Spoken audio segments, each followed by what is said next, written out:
Nonetheless, what is up, guys? My name is Adrian Etchell, and I am back with another fitness Q&A. Today we are going to be going over my most frequently asked fitness questions, so let's get into it. If you could talk to your younger version, what would you say to him? For fitness, I would tell him to get a coach earlier and get a coach for his specific needs a lot sooner, because what happens a lot of times in fitness is a lot of people go in completely blind, which you're supposed to. You're not supposed to go into fitness knowing every single answer, but at the same time, you shouldn't be really trying to reinvent the wheel. So if someone already has figured out, hey, this is the fastest way to go from a 400-pound squat to a 500-pound squat, don't try and reinvent the wheel. Go to that coach, figure out their program, and then start implementing their training so that you can reach that goal a lot faster. And then the other thing I would also tell myself, and I also just recently had to relearn this, is to consistently stay on program. So try to avoid going off of program as much as possible. What are your thoughts on science-based lifting? My thoughts on science-based lifting are that most people don't need it early on.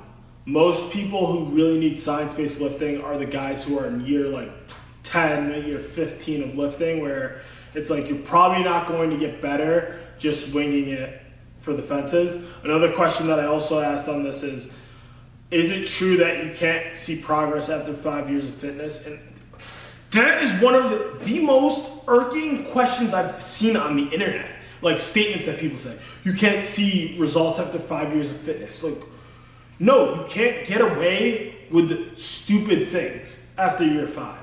After year 5 of lifting, you just can't get away with murder. Like in years 1 through 5, you can literally just look at a dumbbell, have poor form, and still see results. You can't see that in year 7, 8, 9, 10.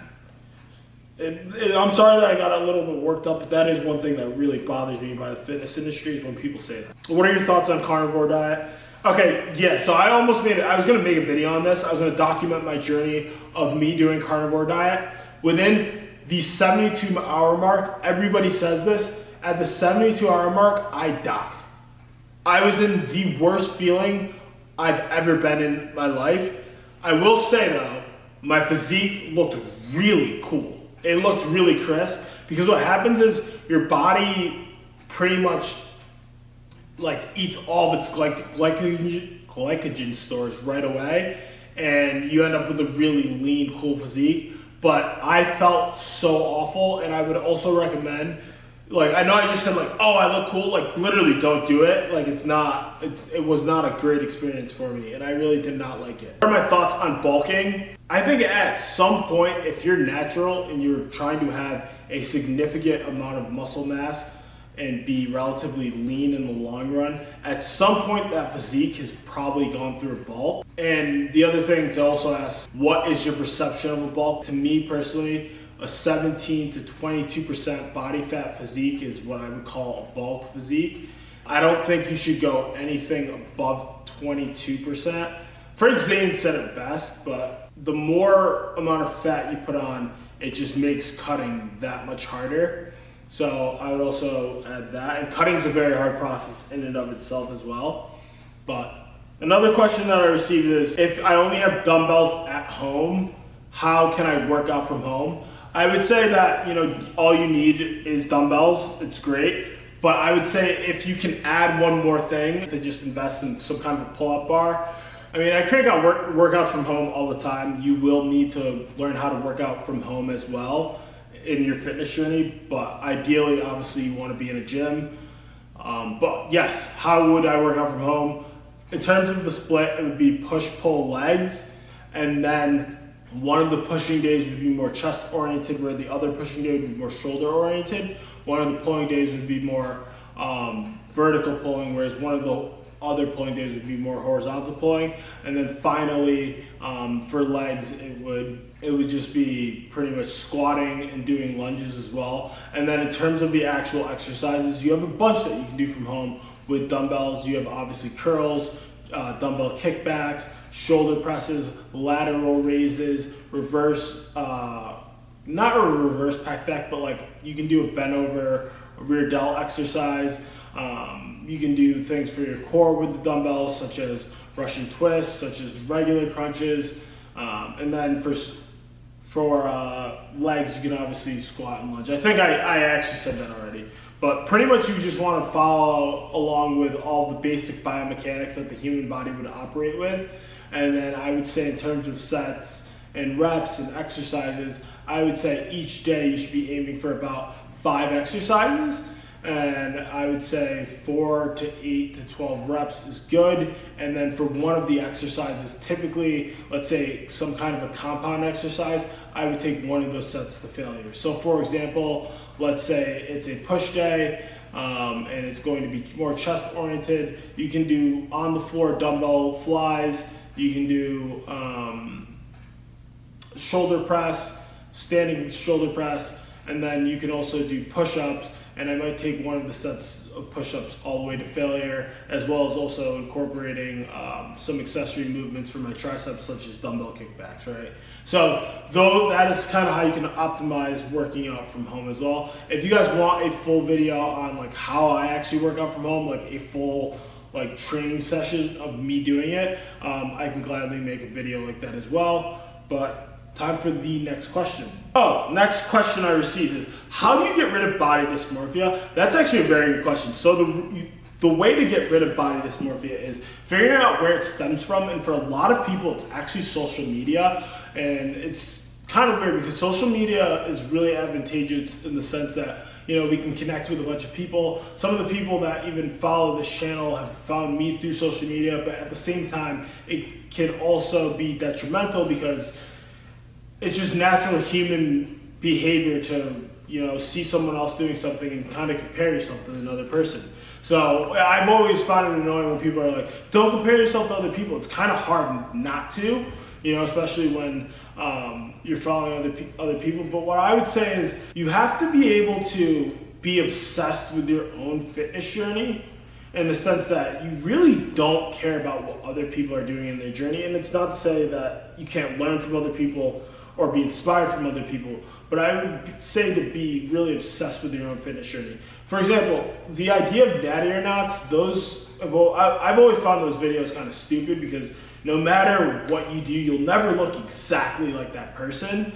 I mean, you can draw inspiration from it, but you'll never look exactly like that person. So what I found to be helpful is to just really fall in love with seeing like what is the best that Adrian Angel can do, and that takes away from a lot of body dysmorphia. And then also I would say limit some of the social media use, because a lot of the people don't even look like they do in real life. If you've ever heard anybody talk about, hey, I went to a fitness expo and I saw my favorite fitness person, a lot of people will tell you they don't look anything like what they do in real life. So I would say that as well. What keeps me motivated is another question I've received. And I've never talked about this publicly, but when it comes to powerlifting, and this is one of the I'm gonna tie it all back together, but one of the reasons why I like powerlifting more than bodybuilding is because bodybuilding is very subjective. For me, honestly, I like Frank Zane's physique more than I like someone like Arnold's physique, right? And that's just subjective. But powerlifting's a little different. Powerlifting, it's completely objective in the sense that if I fail a 500-pound squat, I failed. There's only a clear winner and loser, right? And I think that powerlifting is a lot more rewarding in that sense. It's very clear cut on if I did something or if I didn't do something.